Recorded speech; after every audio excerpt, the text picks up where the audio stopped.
Hello and welcome back for the part 2 on 13 point something, 5, thank you. We're going to talk about spherical coordinates, which is again 3D environment. We are going to have triple integrals. Spherical coordinates will, in 3D, trace the point in a different way than cylindrical coordinates. So the way it's done is in a 3D XYZ environment, we are going to trace out a radius r. Then we are going to swing that for some angle theta to a new point, which is on XY plane. And then we are going to have another angle phi, which is measured from the z-axis for this particular point. So this point here will be r theta phi. This one over here is just r, and this one over here is r theta, as a progression as you build up. Now, this picture doesn't look that impressive. None of them actually do. So, here we go. All right, ready? No. So this is your z-axis. All right. If I have the arm in this position, it's a z-axis. And if I put it right here, it's going to be x-axis. And if I go towards you, is y. So here we go. The length is going to be r. So you draw that on the x-axis. Then you use theta to put that angle somewhere in the xy plane. So that's on the floor. Those are your polar coordinates. So let's say whatever this is, 2 feet. It's not, but say it is. So you have r equals to 2 on the x-axis, and you go pi over 3, that's 60 degrees. And then you go up into any angle that you need. You can go all the way up to pi over 2, or all the way down to pi over 2. So what I have is r is just the length. Theta is going to create a circular motion on the x, and then go up. Now, if you observe the point at the top, if I have this fixed, right, it will draw the sphere. It will trace the sphere because it traces the equator this way and then traces all possible domes as I do this, right? And I can do the same thing on the bottom, right? And trace the other. So that's why it's spherical coordinates. It creates the sphere because this point here is fixed, and this point here is the one that leaves the mark in space, and you have 100%. So how do you create robots? How do they move in 3D? That's exactly what you need, spherical coordinates, right? So you have to know this for robotics, for instance, and there's 1,000 other applications, obviously, but in order to get that kind of motion, right, that mimics what we are able to do. So the point is r theta phi. It is the length r, radius, and then 2 angles. Angle phi, this is something that you're not used to, but you should be, is measured from z-axis. You should be used to it because your angle theta is measured from x-axis. So if you think about the domain, this is your floor, all right? X and a y. This is where your polar coordinates live. You draw your r, and then you swing that r theta angle. Now, if you think about the z-axis, right, you will have your two-dimensional input here on the xy plane, but then whatever angle you draw is measured phi from z. So that's the only hiccup that you might encounter that you have to kind of overcome as you get used to the whole deal. So now let's take a look at at a problem. Oh, sorry. The book, for whatever reason, likes to call the radius rho for this particular rho. I use pen usually. So rho theta phi would be the coordinates, and this rho is the radius that we used to call r in cylindrical and polar coordinates and always before. So now we have those transformations, like conversions. And conversions are given this way. Rectangular to spherical. So you are given x's, y's, and z's, and you have to compute rho and phi and theta.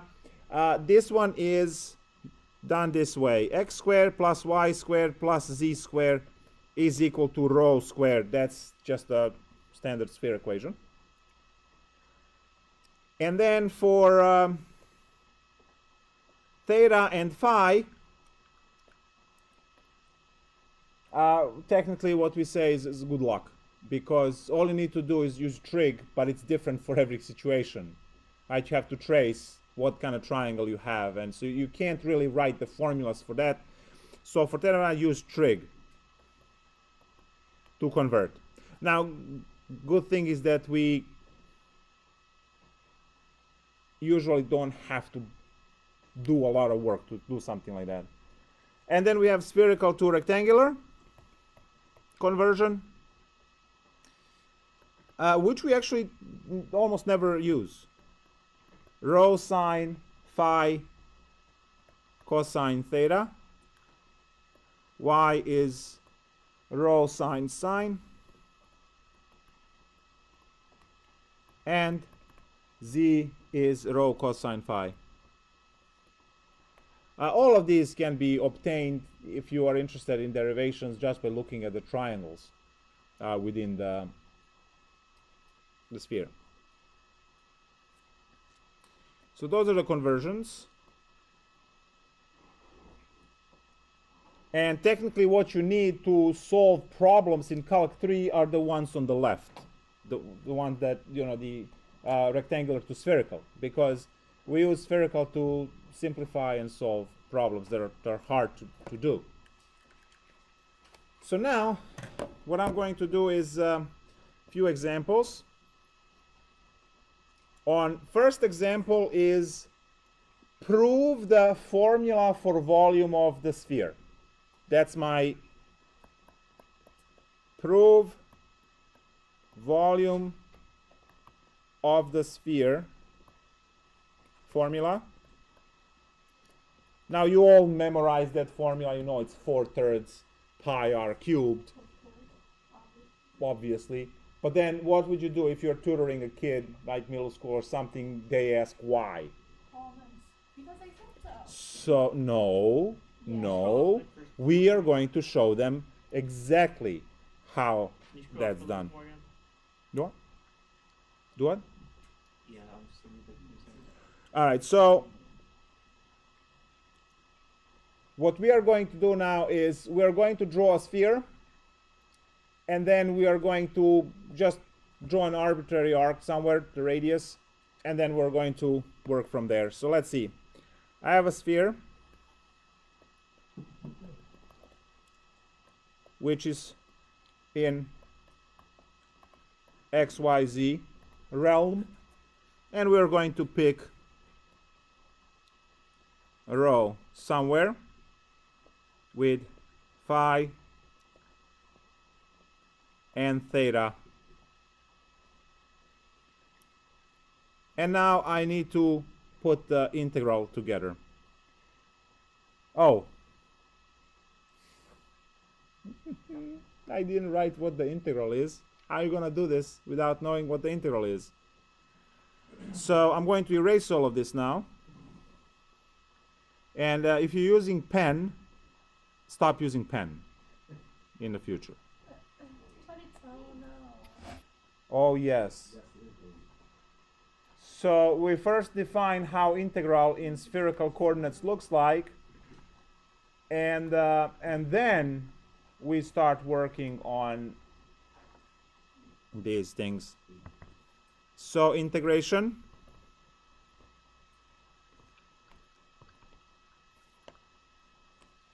in spherical coordinates.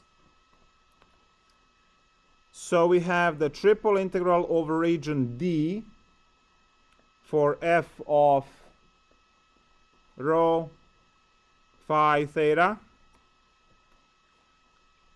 dv, obviously, is equal to integral alpha to beta, integral a to b, and integral g of phi theta, come on, h phi theta, and then we have f of rho phi theta rho square sine phi d rho d phi d theta.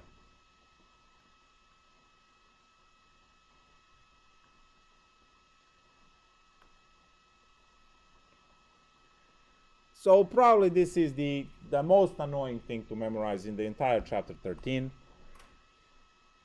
the spherical coordinates integral, because this string over here is just too long. So this is standard. You might not have this, depends on the problem, right? So rho squared sine phi d rho d phi d theta.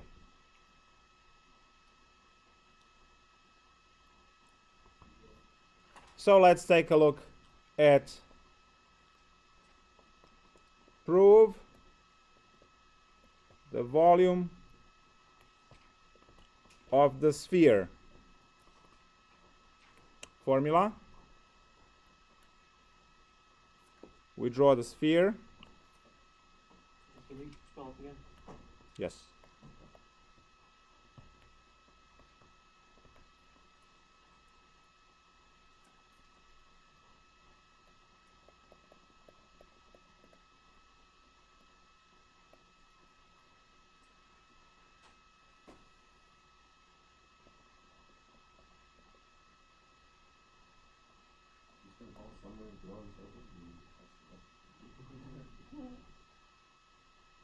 Minus 5.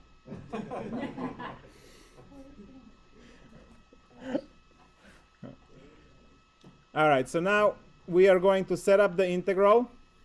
So volume is going to be integral. Remember, we have 3 integrals. That already takes the volume, right? We don't need the function f in there. So we only have the rho squared sine phi d rho d phi d theta. You can draw phi this way or phi that way, like in the book. It doesn't matter which way you draw. The most important part are limits. So what are the limits for integration? Well, the most outer integral is theta, and we want the whole sphere, right? So that means 0 to 2 pi, because you want the entire sphere. If you want to cut the sphere, imagine the ball, if you want to cut it in half, right, you will go from 0 to pi, or from pi over 2 to 3 pi over 2. You will cut it in some way.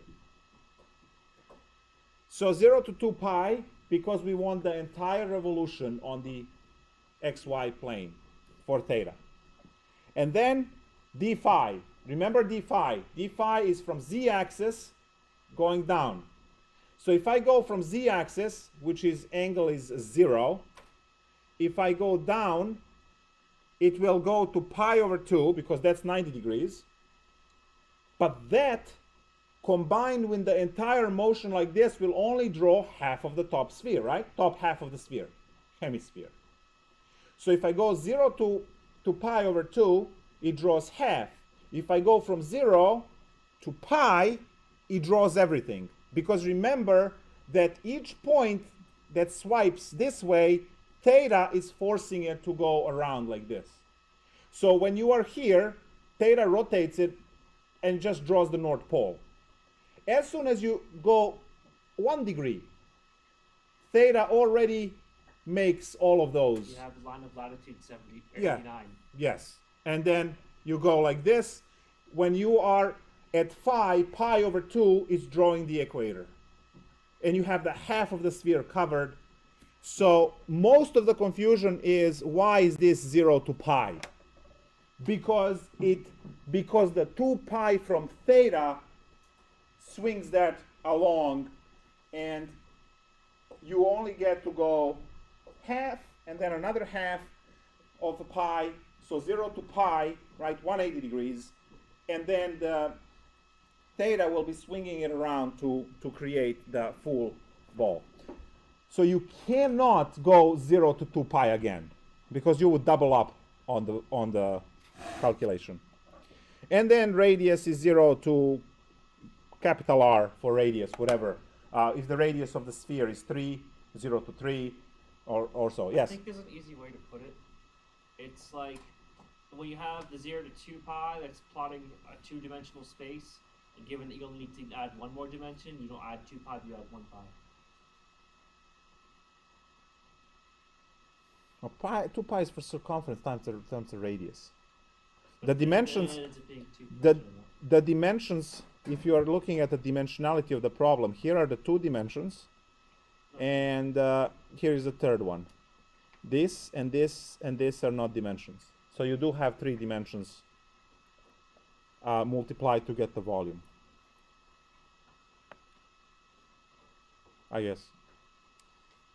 Mark? If you change the first integral from 0 to pi and then the second one from 0 to 2 pi, you get the same result? First integral 0 to pi. Yes, pi. Because xy in that case would draw this, and then the other one would take that and swing 2 pi. Yeah, you would. It's just drawn differently. Yeah. Mike? Capital R for radius, whatever radius you want to get there. That's for d rho integral. That's the same as Yeah, those are the limits for rho. Rho is the radius. In spherical coordinates, rather than using lowercase r, like we did in previous 15 years of math, spherical coordinates are going to put rho there. So it confuses it very well with the density function later on. Yeah. I mean, there has to be a reason.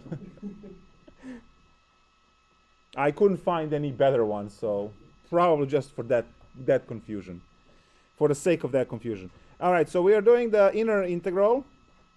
So copy the 2 outer integrals.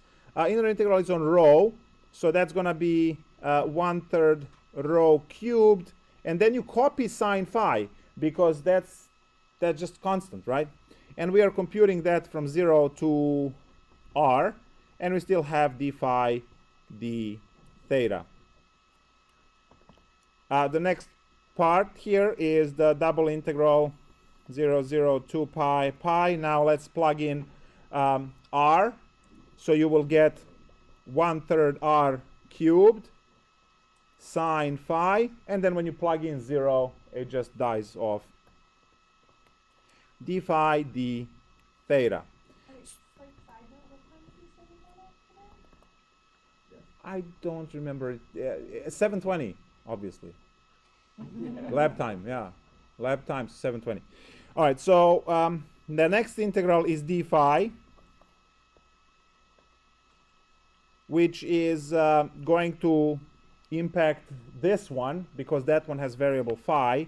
So we copy 1/3 r cubed.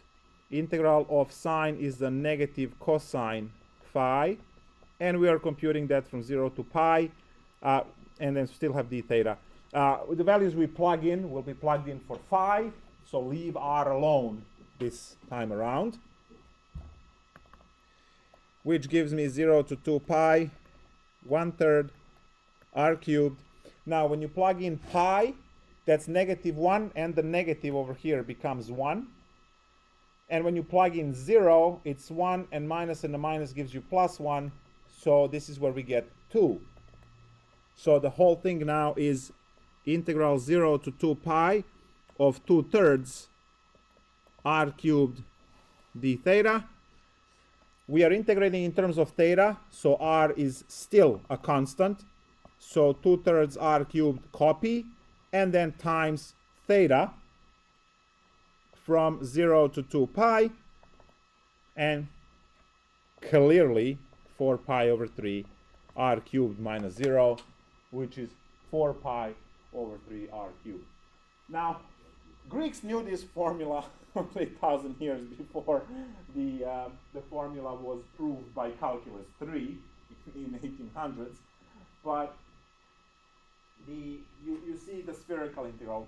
Now, this is the easiest problem that you can get in spherical coordinates because you just computed the volume of the sphere, which is this thing is meant for that.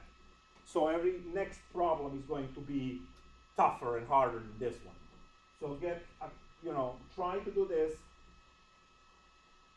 But you see what's going to happen. Right? If you go 0 instead of 0 to r, just put 0 to 3 and just flush it through. That's going to be 27, so 54/3, right?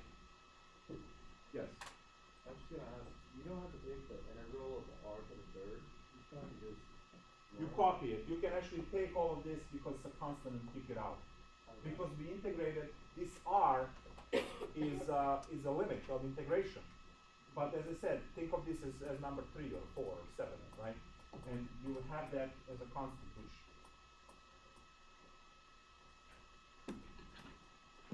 all right. Draw on paper, not on your lips. I think I'm here. I don't think I got it on the page. Concerning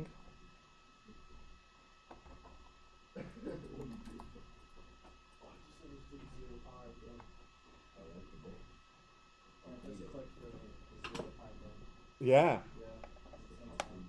So what did you learn in school today? Let me show you. I don't exactly. I still don't really understand why Let's it's taking That's arbitrary. what we say Newton sign language. Do what? That's what we say Newton sign language. Yeah, see? And We- your this isn't it's that. Not this. Yeah. Well, it's not anything. Can't wait for the Can you test. scroll up again, I just please? look around and everyone is like, Hey, so all I do is I take a little video and just put the music doing the Calc3 exam. Awesome. The whole classroom is like, yeah. Can you scroll up again, please? Huh? Third time's the charm. Can you scroll up again? Scroll up again? Yeah, all right. Still too far. I have to put All right, it looking offline. for example for you to enjoy. Well, we'll do it together. We do 2 examples and that's it. So the first example is again vanilla problem. You just perform integrals, being careful what you're integrating, what you're copying as a constant. And then we will take one of those geometry examples where you actually have to think and figure out how to set it up. So problems 39 through 41 are one of those vanilla examples where they give you the integrand and they say integrate on the unit ball or the solid between the spheres of radius and so on. So I'm inclined to do this one between 2 spheres. You have some kind of shape that is cut by 2 spheres. So it's going to be hollow in the middle, right? And let's see how the whole thing looks like. So this is problem 41 in the textbook. We have the triple integral over region D for dv divided by x squared plus y squared plus z squared raised to the 3/2 exponent, when D is a solid between spheres of radius 1 and 2 at origin, centered at origin by n. So we have two spheres. So we want the entire sphere 0 to 2 pi, 0 to pi. We know that. Now the radius is going to go 1 to 2 because our shape is stuck between 1 and 2 radius, right? That's this part here talking about, right?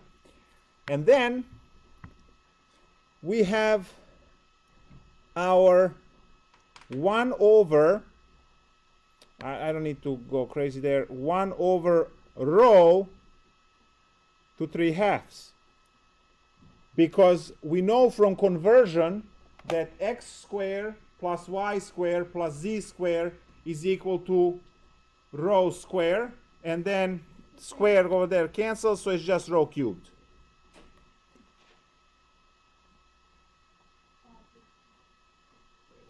It will be rho squared raised to the 3/2, and then 2 and 2 cancel, so it's just rho cubed.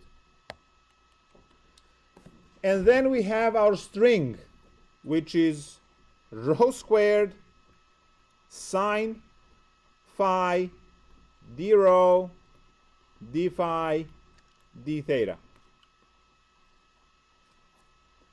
I'm going to underline this, and I'll just say standard. Right? That doesn't change. That's the whole string stays the same. Over here you might have 1, you might have something else. The previous problem we did, it was 1. Now it's not. So now rho cubed and rho squared will cancel, and we are going to have the integral of 1 over rho sine phi d rho d phi d theta, 0 to 2 pi, 0 to pi, 1 to 2. What's the integral of 1 over rho? ln rho. Very good. So we have ln absolute rho sine phi computed from 1 to 2. Still have d phi, still have d theta to worry about.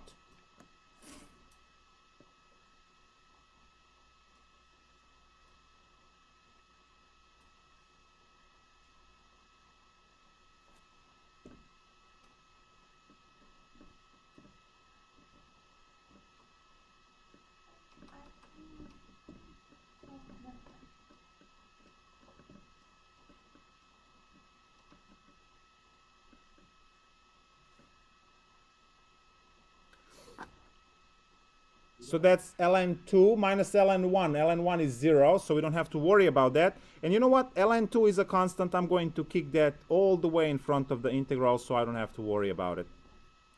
Why don't we take the integral Sine phi is the variable is phi. We were taking the integral in terms of rho, right? So we ignore it as a constant, technically. Just the same thing like when you have dx and dy, and you integrate in terms of dx, every y is a constant. So now it's the same deal. Now we are taking the inner integral phi, so now it's becoming negative cosine. So I'm having ln 2 integral 0 to 2 pi of negative cosine phi computed from 0 to pi d theta. And that's again 2. So we have 2 ln 2 integral d theta from 0 to 2 pi, which is 2 ln 2 times theta from 0 to 2 pi, which is 4 pi ln 2 all together. Same. Where did the ln 2 come from? I thought it was ln 2 minus ln 1. ln 1 is 0. So the only thing that survives is ln 2.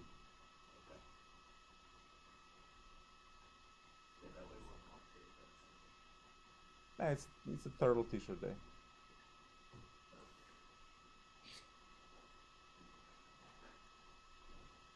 I thought you said terrible. Turtle. No, I did too. Jack's looking stick on that one. Or did I? We could replay. Oh yeah, that's the problem. So you go on downloading this, slowing it down. I You're taking it transcribed slow. your lectures before. I know. Again. You did. Not again, you're right. That's a long time. Well, I was thinking if you could provide subtitles for all of the lectures I have, that would be amazing. And record yourself sign language, and we'll put you as the overlay in the corner. I'll transcribe them into Spanish. And then we can translate into Spanish. Thank you. Any other languages represented? Russian, Polish. Thank you. I can't say either of those, but I know that the Polish is the P with the sign for draw cross. And this is All India. right.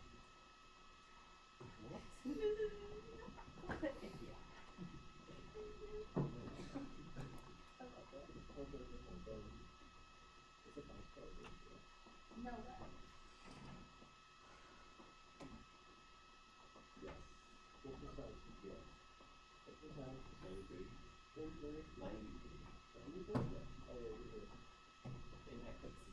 So the inside function, the 1 over row, what would that look like inside the suite?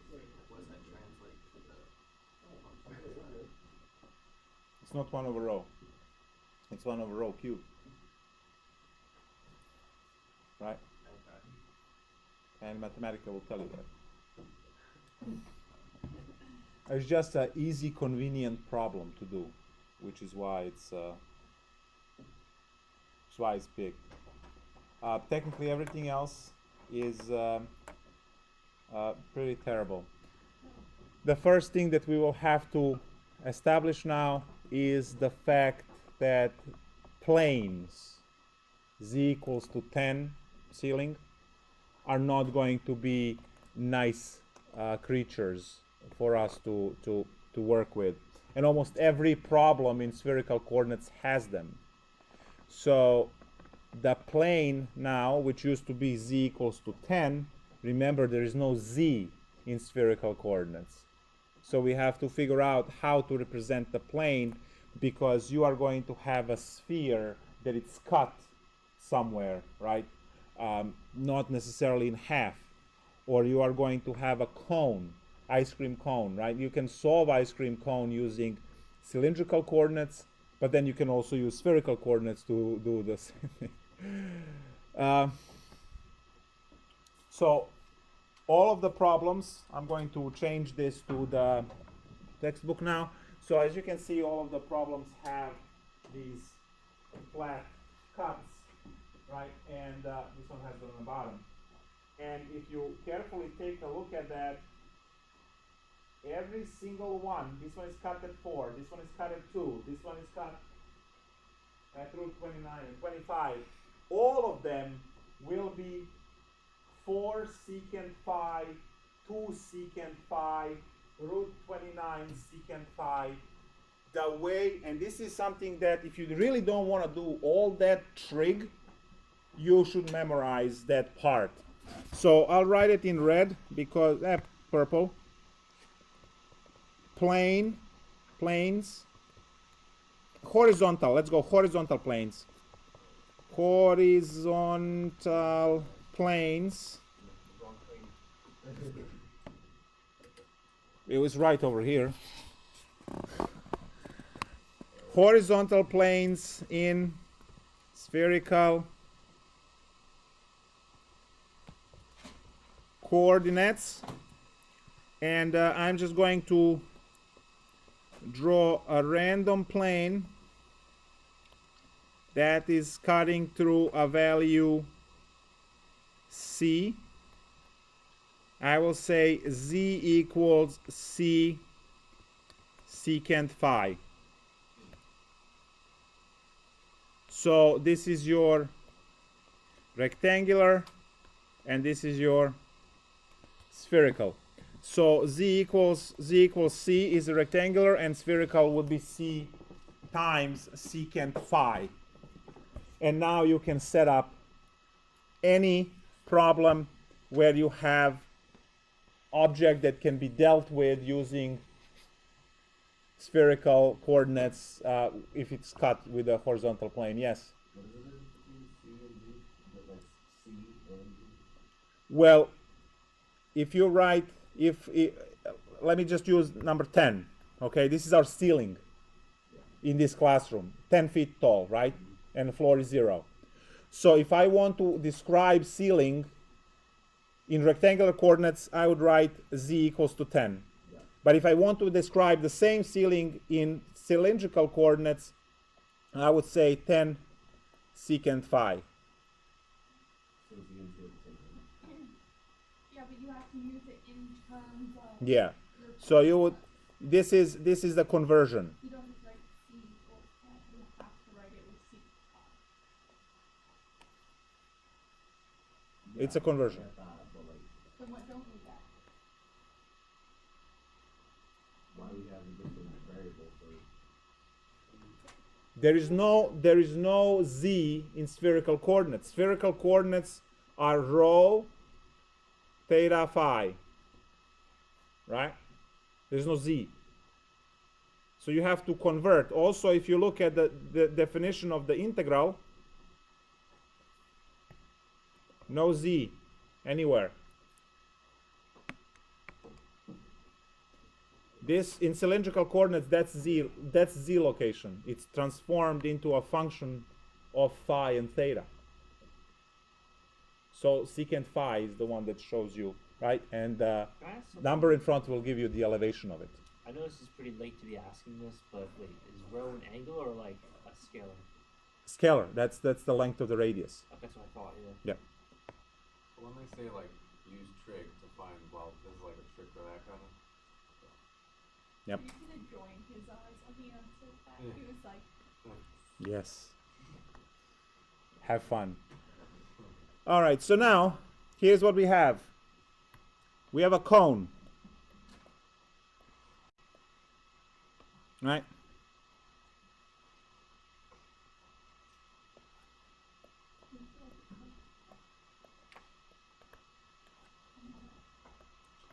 XYZ cone all the way up to 4 with pi over 3 away from z-axis, and we want to set up the integral that computes the volume of this thing. So volume is equal to triple integral, no function in there because we're looking for volume. We still have rho squared sine phi d rho d phi d theta. Same situation like last time. We shine the light, and the light reveals the domain, which is a circle. In polar coordinates, we know that I want to go all the way around, so 0 to 2 pi on theta.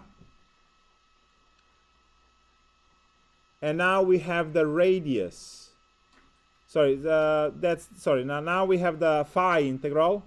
Well, you see that phi goes from 0 to pi over 3. That's this piece over here. Right, that's pi over 3.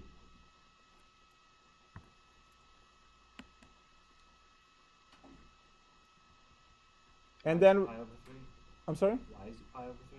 because that's what they told us it was. It's pi over 3, right? It's the angle for this line Oh, it's away yeah, from okay, z-axis. yeah. And that's phi when you look at the angle. And now we have the radius. You see that the radius for this is stuck between 0 and 4 secant phi, which is the top. So if I draw the radius, I'll draw one radius right here.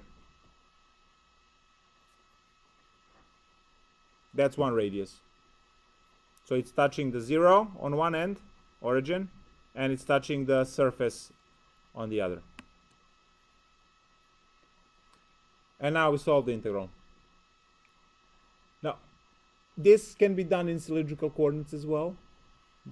Much easier, I guess. I don't know. But you definitely don't want to do any of this in rectangular coordinates. That would be a living nightmare. So now we integrate in terms of,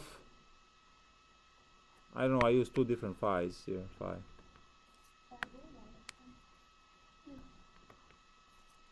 I can draw phi. There we go. Alright, so what is this integral equal to? Integrate the inner one. So rho 3 sun sine phi, and then we have computed from 0 to secant phi d phi d theta. We have to clear the algebra.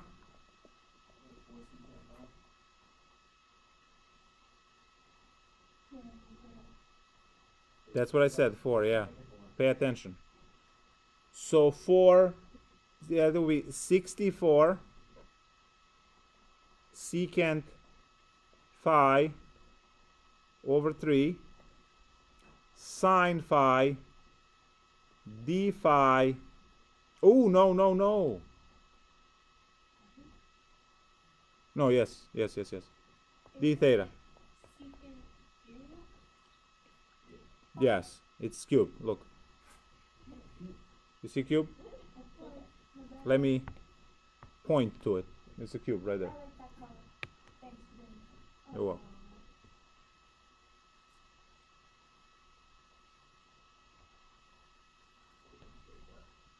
Like this. Doesn't secant go to 1 over sine, so the sines cancel No, out? cosine. So it goes to tangent. No, you will make it worse in that case. So 64 over 3 is a constant which I kick outside so it doesn't clutter inside.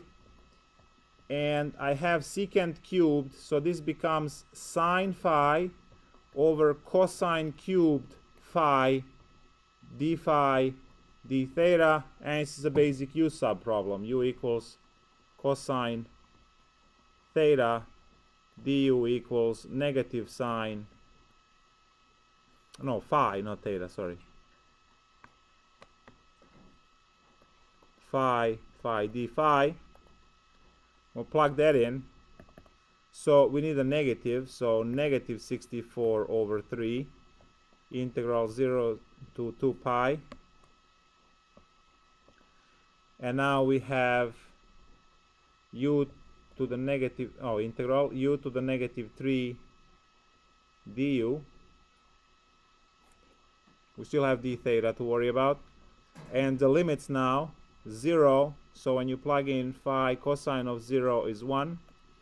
And cosine of pi over 3 is a half. And if you see that 1 is on the bottom, half is on the top, you can swap them and kill the negative in front. So 64 over 3, integral 0 to 64, 1/2 to 1 of u to the minus 3. Maybe I should let me write this one, 1 over u cubed, and then in this step, put it up, du d theta.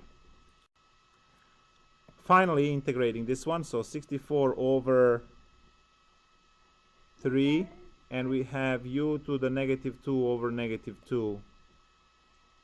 Why are you doing 0 to 64 for this outer? It's 0 to pi, 0 to 2 pi.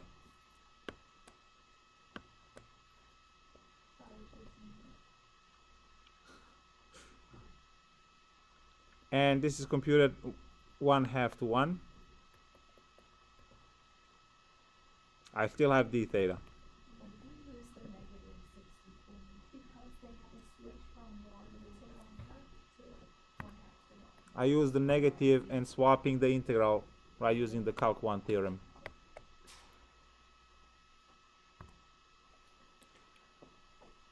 So now this is negative 1 over 2u squared, right?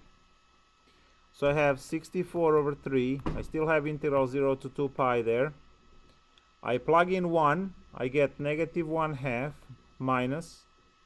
I plug in 1/2, I get the, if I plug in 1/2, minus and minus will give me plus. Plug in 1/2 gives me 1/4, 1/2, so 2. And I still have d theta. So that's a half. So 32 over 3 integral d theta, which is 32 over 3 theta computed from 0 to 2 pi, which is 64 pi over 3. Yay!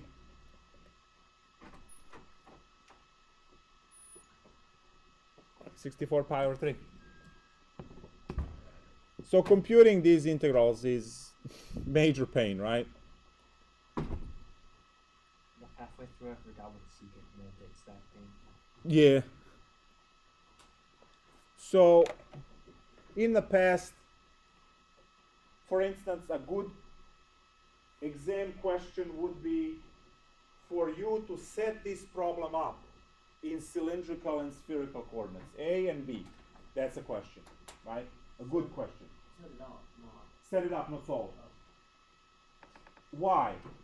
Because that's what you have to know. Machines can't do that. Machines can compute this like nothing. There's no way in hell that you can compete with Mathematica in computation of the problem. However, Mathematica can't set it up. And you are worthless in your field if you can't set it up.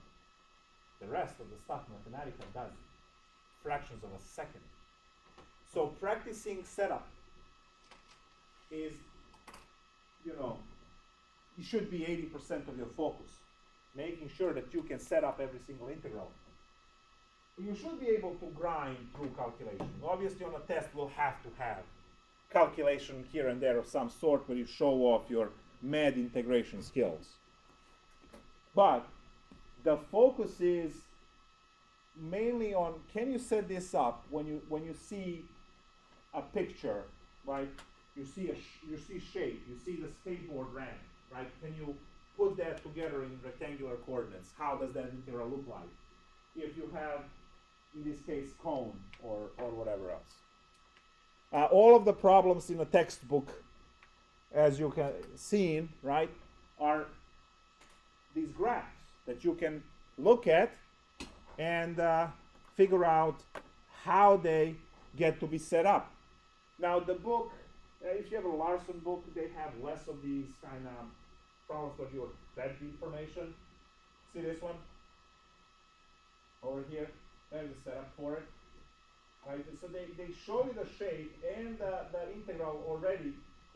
The book really doesn't give you too much practice because they already show you. And I'm not sure how the online homework is structured in terms of this. You don't have enough exposure, enough preparation for this, unfortunately. So try to come up with your own stuff, and you have a problem on a project that you can enjoy to explore spherical and cylindrical coordinates. So that could be a good practice for you as well to get used to setting it up. But you can at least use the textbook now to kind of compare how the picture looks like and how they set it up, right? And go from there. Anytime they switch up something on you, try to figure out why. And I don't even know the application of where something like this would be relevant, but mathematically we can do it, intersecting the sphere with the hemisphere and figuring out what kind of shape is in the intersection of the two shapes and so on. Good. So what if you wanted to do something in between a sphere something in like different coordinate system? Ooh. What? You have to, you can only have one coordinate system at a time. So you will set it up in both, and you will pick the lesser evil. But the trick is that for many applications, like you fall back out in the integration in mathematical or some kind of software, and if none of that works, just crank the numerics for it. Because in application as an engineer, you don't really care about solving the integral, using all the sines and cosines. You care about the final answer of that integral, which is the accumulation of something, volume or energy, or right. So you have to have the answer for that integral as a number. And when you do this as the application, you only need two things: to know how to set it up and how to punch it in the computer. The number you get is the number that you needed to design whatever you're working on. That's what you get your money. So no one cares that you don't know what sine, integral sine is. I mean, I know you know, but you know, or do you? No, But the way you looked at me for the whole day, I just seen the emptiness, right?